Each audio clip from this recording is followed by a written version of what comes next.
Shalom, giving all praises to Yahawah, bahasham, Yahawashi, double honors to the apostles and elders of Great Millstone, Yahawah, bahasham, Brakathum, to your hopefully elect. And just back, Lord's will, with another video to hopefully Aparatazah feed and edify and uplift daily exhortation to the hopefully elect, because as our Lord said, man, if well, as the scripture say, if you love the Lord, then you will keep the commandments. And part of keeping those commandments, right? Again, if you're saying that you love the Lord, right? Well, part of our responsibility, part of our duty is to feed, edify, uplift, exhort, reproof to the elect, the hopeful elect. I'm going to read this first in St. John chapter 21. 1 John chapter 21.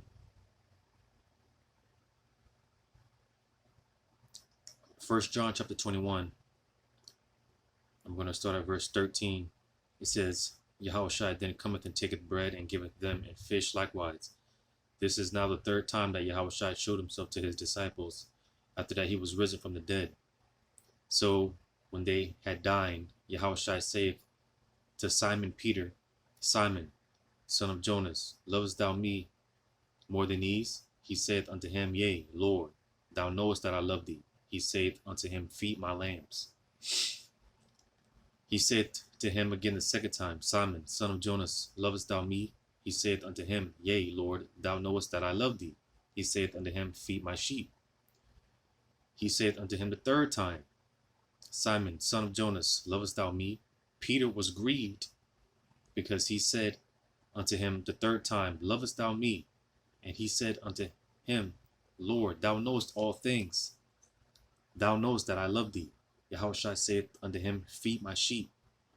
All right. Now, the scriptures also talk about not being ignorant in anything, whether it be a great matter or a small matter. We're paraphrasing it, because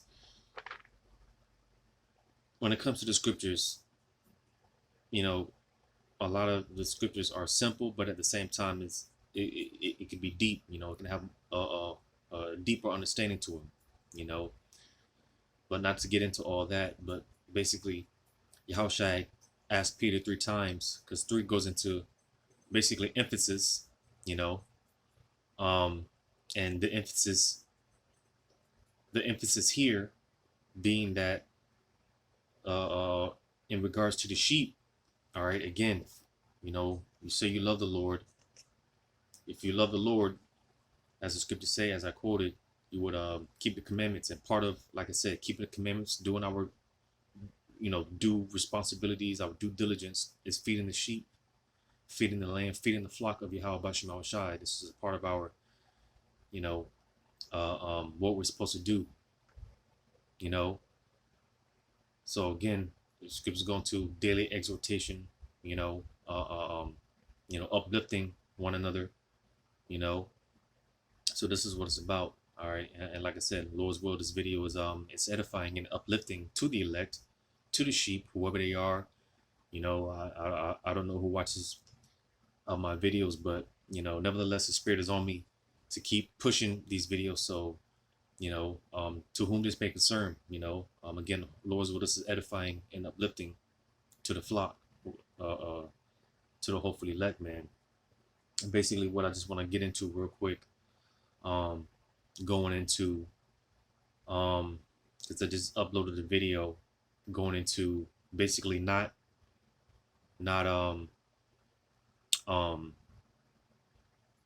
to fear, all right, not to be afraid when it comes to these devils, all right. You see, because the Lord, he can only, when it comes to Esau and all of our adversaries, all of our enemies, all those that try to come up against us, mainly Esau, Edom, they can only do what the Heavenly Father allows them to do. They can only go but so far, they can only do what the Heavenly Father sanctions. You see, and that in itself is very comforting. because when we come into this truth, we know and understand that none of us are operating on our own will, contrary to what's taught in society. All right, there's no such thing as free will. We are all being mind controlled. We are all being MK Ultra by the Heavenly Father. All right. So again, that in itself is comforting because again, being that we're coming into the straight gate, and Lord's will, because I got a lot of lessons, man, in the back of my mind. It's just a matter of getting around to them. And this lesson here is a lesson I had on the back of my mind for a while. So Lord's will, just get around to it. But nevertheless, the fact that we're coming into the straight gate, been talking about the hour of temptation and how we're all going to be tempted, and one of those temptations, because when it comes to Esau, I said this before, you can't put anything past these devils. All right, they're wanting to go to the furthest extent. All right, the Lord created these devils to be the devil for a reason, to be the physical counterparts of the devil for a reason. You see, because in that time to come, hey, listen, Esau, he's not going to have mercy upon the old, the young. He's not sparing anyone. So with that being said, like I said, you can't put anything past Esau, man. You see, and again, being that we're coming to that straight gate, some of us, it's going to be a trying of our faith, but nevertheless, some of us are going to be put in positions to where we're going to have to lose loved ones. Some of us have wives, some of us have children, and we're going to see some of them be put to death. Some of us are going to witness our family, our loved ones get tortured, man. But nevertheless, this is all a part of, like I said, we're coming into that time, man, of the straight gate. Very, very difficult times we're coming in, because Esau, he's gonna by any and all means to get everyone to get down with this program, to get down with his program. Here it is now. They're talking about the Charagma, the Revelation 13, 16, and 17. They're starting to talk about that on the mainstream media now. So, one day, each day that goes by, we're getting closer and closer to that time, man. So we got to gird up, man. We got to get ready, because it's going to be one hell of a ride, man. It's going to get tough. But nevertheless, hey, fear not, man, because however it plays out for each and every one of us, for the hopefully elect, the Lord, he's got us. Like I said, for some of us, for those of us that have to witness our family get tortured or even put to death, the Lord's going to give us a spirit to endure it. All right.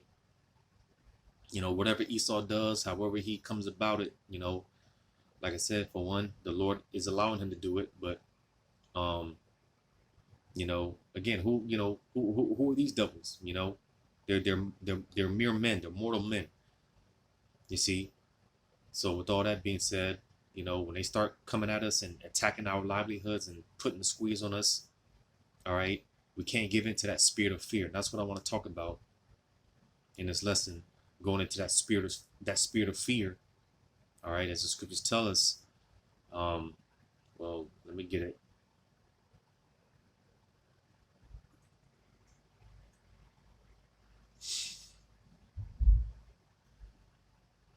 Was that 1 Timothy or 2 Timothy chapter 1 verse 7 says, "For God hath not given us the spirit of fear, but of power and of love and of a sound mind." And you see that sound mind, man. You see, and this is what we're being built up for, because again, in that the time to come, these people, their foundation is not in Yahawashi. So when this time comes, these people, they're not going to have a sound mind. They're not going to be whole, man. They're going to be all over the place, like a chicken with its head cut off. But for those of us of the hopefully elect, all right, again, our foundation is in Yahawashi. So when this time comes of temptation, all right, intimidation, all right, you see, a Lord's will, man, our head is going to be on our shoulders. We're not going to bug out like these people. You see. So what I want to get into, man, again, going into that spirit of fear. All right, because Esau, again, you can't put anything past the devil. He's going to use all type of intimidation, fear tactics. All right. And one of the examples I want to go into, Lord's will, I can read the whole chapter. It's not too long. It's only 22 verses. But starting in Isaiah, the book of Isaiah, chapter 36. All right, because if I'm not mistaken, I got to brush up on its history. Going into the Assyrians, which the Assyrians, they are the empire that took down the northern kingdom. All right, you know, the Babylonians, they took down the southern kingdom, but nevertheless, going back to the Assyrians, they took down the northern kingdom, but they tried to take down the southern kingdom, and the Lord didn't allow that to happen because that wasn't in the Lord's will. You see, but nevertheless, they tried to. So I'm gonna read this in Isaiah chapter 36. It says, verse 1, now it came to pass in the 14th year of King Hezekiah, which Hezekiah, he was one of the southern kings.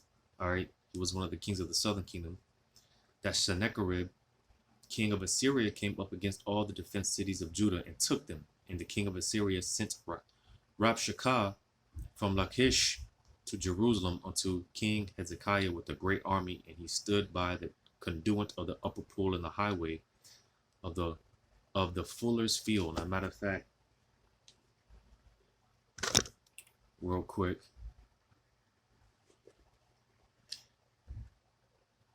because names have meaning and vibrations to them. You see, unlike today where people just they just name their children anything nowadays, but back then in the ancient times, we actually named our seed. Names had significant. They had a significance to them. They had a meaning to them. That like I said, names carry vibrations to them. And I want to see what this name.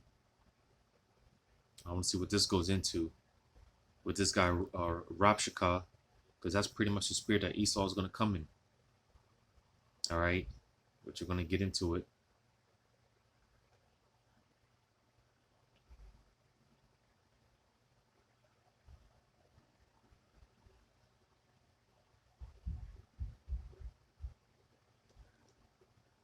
Which, if I'm not mistaken, because I don't want to butcher it, man.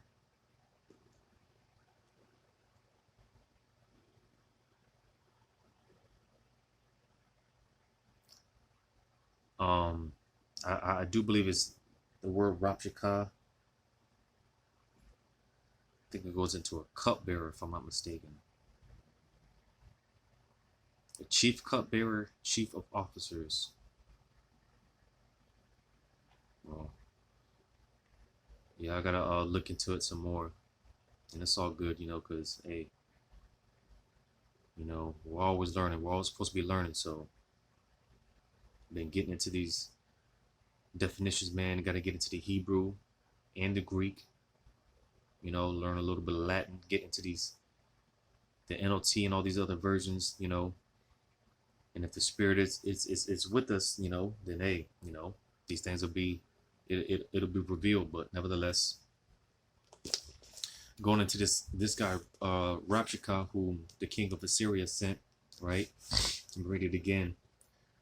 Verse 2 says, and the king of Assyria sent Rabshakeh from Lachish to Jerusalem unto King Hezekiah with a great army, and that in itself can be intimidating. All right, you see, because hey, just to put it in modern terms, when Esau comes down with that great wrath, hey, again, some of us, our apartment complexes are going to be surrounded by martial law troops, paratroopers, dropping overhead, coming from the skies, landing on top of the buildings and stuff like that, well, what are you going to do then? You're going to give in, or are you going to trust in Yahawashi? Verse 3 says, then came forth unto him Eliakim, Hilkiah's son, which was over the house, and Shebna, the scribe of Joah, Asaph's son, the recorder, and Rabshakeh said unto them, Say ye now to Hezekiah, Thus saith the great king, the king of Assyria, What confidence is there? What confidence is this wherein thou trustest? Basically trying to get us to question our power. Who this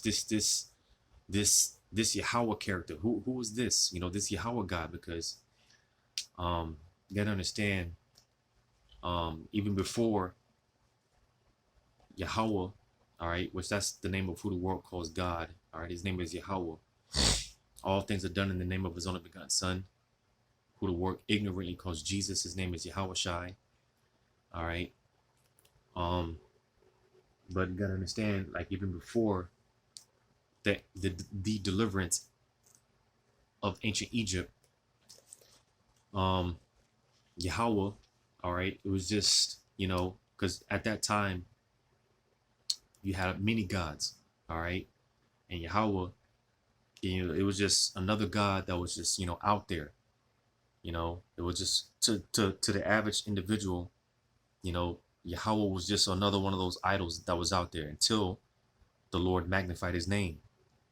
You see, and showed that he was the true power. But there, there's been different points in time, in times in history where, people would just throw the name of the Heavenly Father out there just loosely, until the Lord acted, until the Lord showed up, and he showed out, right?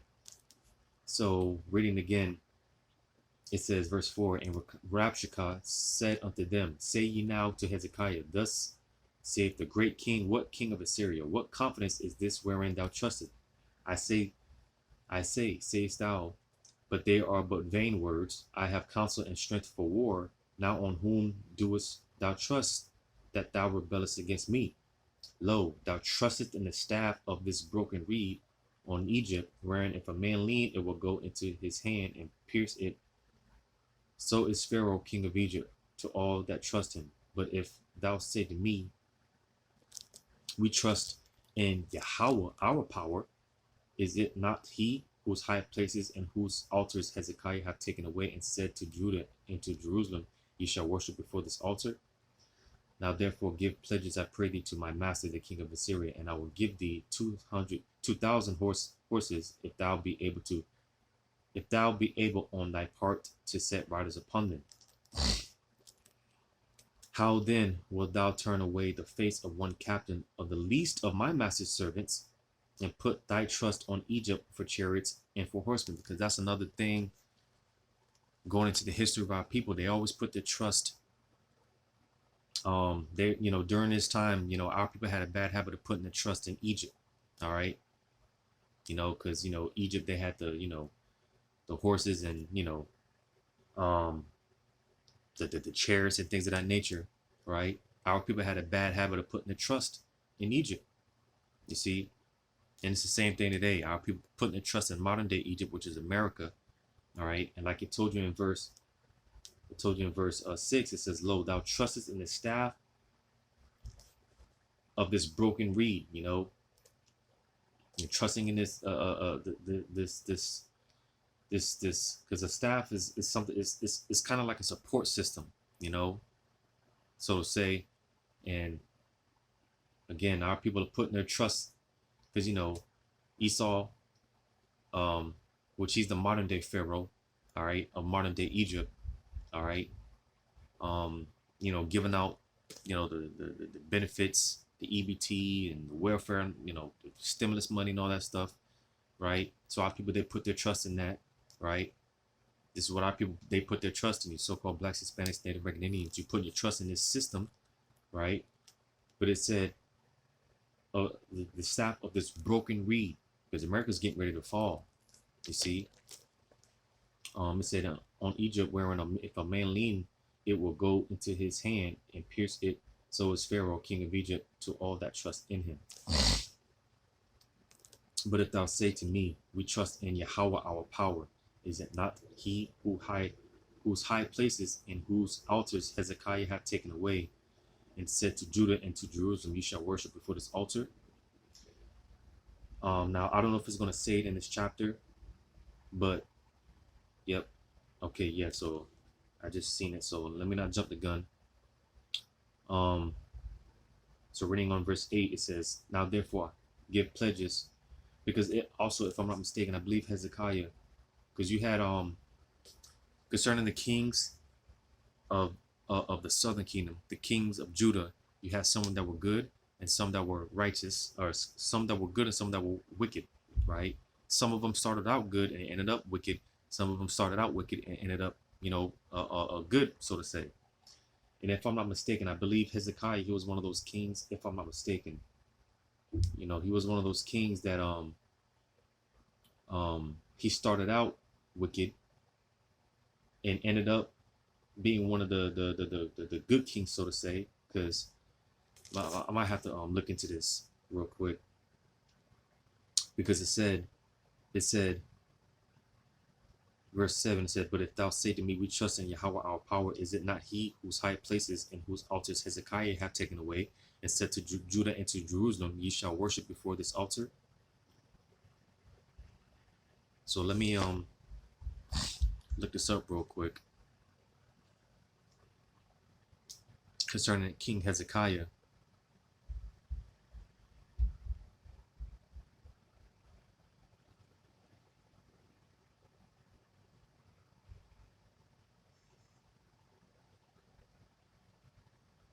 Just real quick.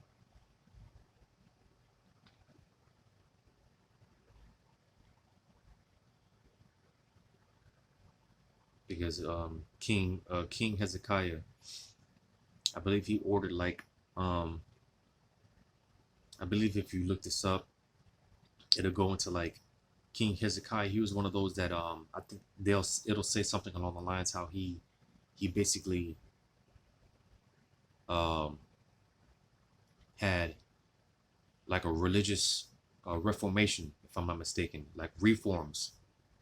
Because I believe King Hezekiah, he was one of those that pretty much um uh like mandated the worshiping of Yahawah Yahawashi, if I'm not mistaken. So with that being said, I believe he was putting away the idols, right? And he made everyone worship the one true and only power. But going back to Isaiah 36, verse 8, it says, "Now therefore give pledges, I pray thee, to my master the king of Assyria, and I will give thee 2,000 horses, if thou be able on thy part to set riders upon them." So hey, Rabshakeh, he said, "Hey, I'll give you these horses. That's if you even have people to ride upon them." It says, "How then wilt thou turn away the face of one captain of the least of my master's servants, and put thy trust on Egypt for chariots and for horsemen?" Because again, our people had a bad habit of putting their trust in during this time, they had a bad habit of putting their trust in Egypt. It says, and am I now come up without Yahawah against this land to destroy it? Yahawah said unto me, go up against this land and destroy it. So basically, again, this guy's flaunting, man. He's talking shit. All right. Because he's saying that, hey, Yahawah, your God told me to come take this land and to destroy it. He's basically, again, he's talking shit. He's basically saying, you putting your trust in Yahawah, right? Your God, right? You're putting your trust in this God, right? Which is the true one and only power. All right. But here it is. I'm getting ready to destroy this land. I'm getting ready to take this land. That's pretty much what he's saying. Talking shit, intimidation, right? It says, then said Eliakim and Shebna and Joab unto Rabshakeh, speak, I pray thee, unto thy servants in the Syrian language, for we understand it, and speak not to us in the Jews' language in the ears of the people that are on the wall. So here it is, you got these scribes or whatnot, and that's the thing. You see, Rabshakeh, they were asking him, can you speak in another tongue? Can you speak in another language? Because he was, not only was he talking shit, but he was talking shit in the Lashon Kodash, man. He was speaking Hebrew while he was talking shit. So you could just imagine the fear on Jake. Because again, not only is he talking shit, and because that reminds me of Kobe Bryant, you know, because Kobe Bryant, he knew different languages, Italian and different languages, right? And you got those stories out there about how Kobe Bryant, he would talk shit, right? Let's say, like, because different NBA players, they speak different languages and stuff like that. I forgot who it was specifically, but I'm trying to remember the story, because there's many stories, but I'm trying to remember this particular one. I think it was a teammate. I can't forget, or I can't remember, but I think it was a particular teammate. And during practice, it was said that Kobe Bryant would talk shit to him in his own language.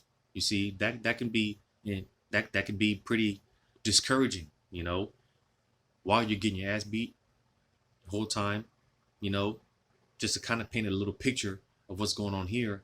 Rabshakeh, not only was he talking shit, being boastful, being arrogant and proud against our power, all right, talking shit to Jake, but he was talking shit to Jake in their own language. So this is why they were asking him, can you speak in the Syrian tongue?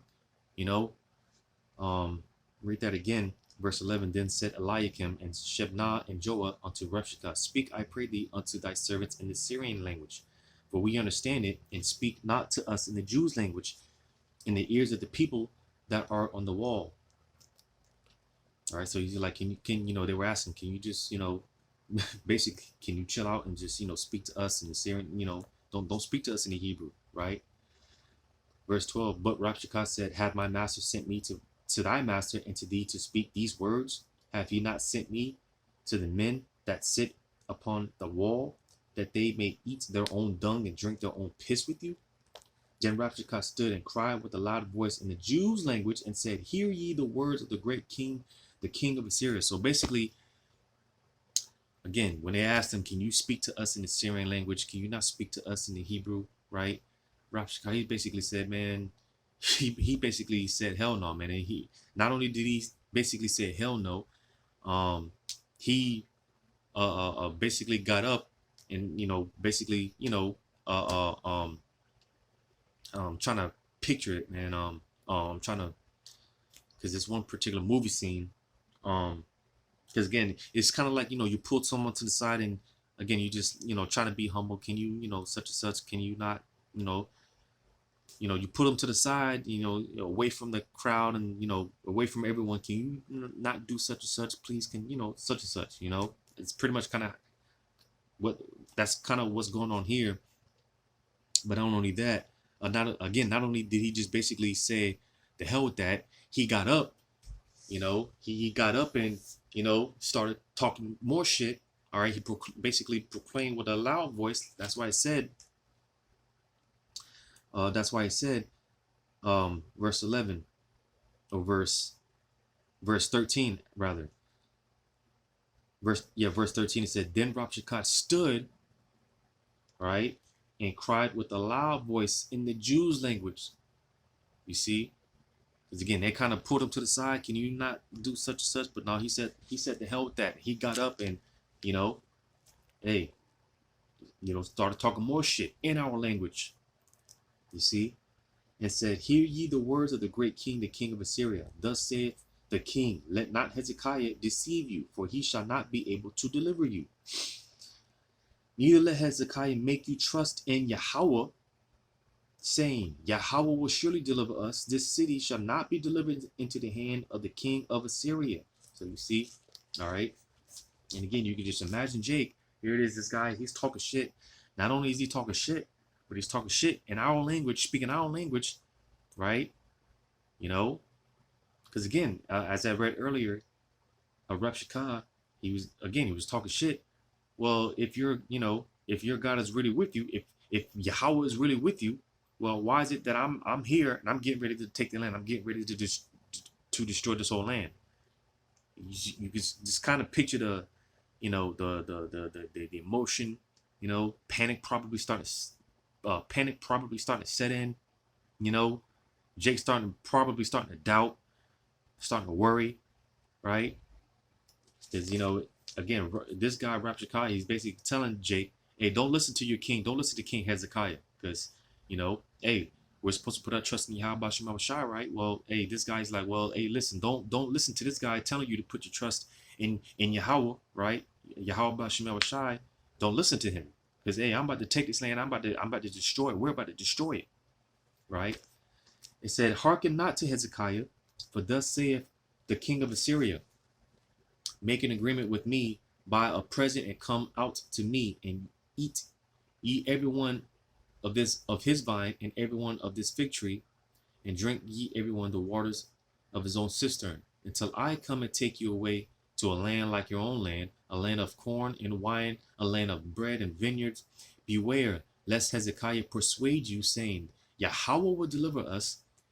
Have any of the gods of the nations delivered his hand? Have any of the gods of the nations delivered his land out of the hand of the king of Assyria? So just talking shit, right? Just talking shit. It says, who are they among all the gods of these lands that have delivered their land out of my hand?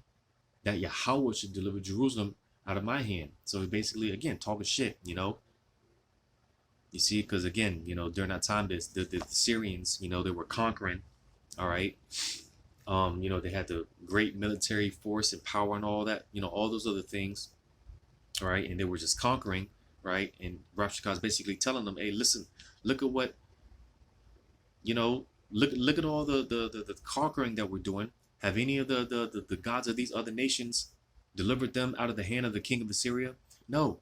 So do you think that your God, Yahawah, is going to be any different? No, that's basically what he's telling them. That's basically what he's telling them. All the other gods, they didn't deliver the other nations, right? Well, hey, your God is not going to be any different. He's not going to deliver you. So don't put your trust in Hezekiah when he's telling you that Yahawah is going to deliver you. This is what he's telling them. Talking shit in their own language. Remember that. All right? He's talking shit to them in their own language.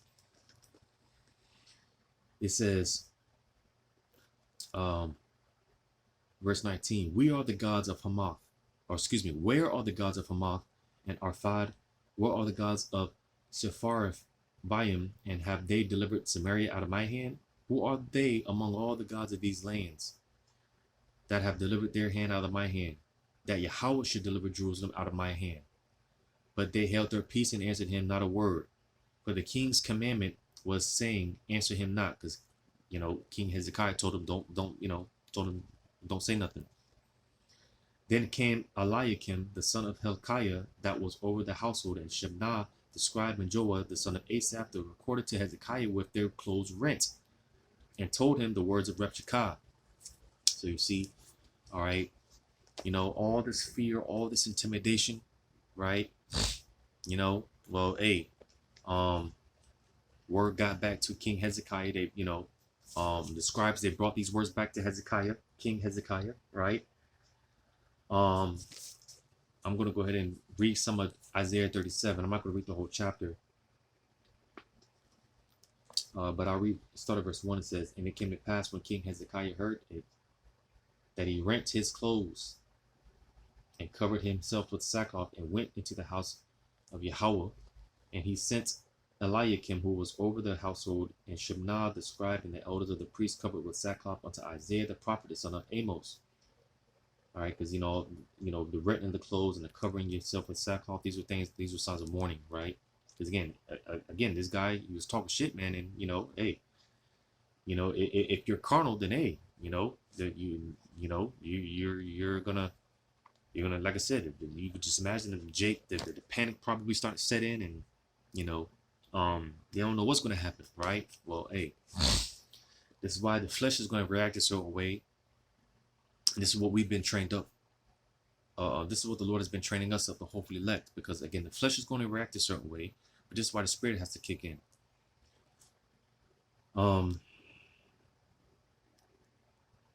Verse 3 says, and they said unto him, thus saith Hezekiah, this day is a day of trouble and a rebuke and of blasphemy, for the children are come to their birth, and there is none strength to bring forth.